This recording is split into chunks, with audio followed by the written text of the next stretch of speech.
একদিন গ্রামের মজনু মিয়া বাজারে যাচ্ছিলেন।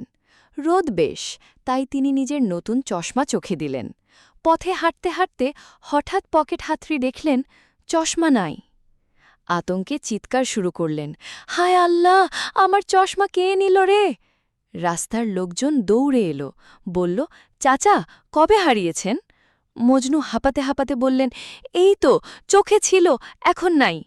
সবাই অবাক। কেউ বলল, চাচা, ভালো করে দেখেন, চোখেই তো চশমা। মজনু রেগে গিয়ে বললেন, তোমরা কি ভাবো আমি পাগল?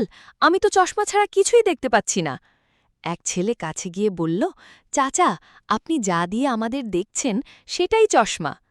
তখন মজনু কপাল ঠুকে বললেন, ওরে বাবা, আমি নিজেই চোর। শেষ কথা।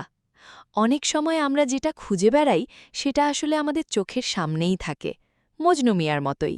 জীবনেও এমন অনেক হাসির ঘটনা ঘটে, যেগুলো ভাবলে এখনও হাসতে হাসতে পেট ব্যথা ধরে যায়।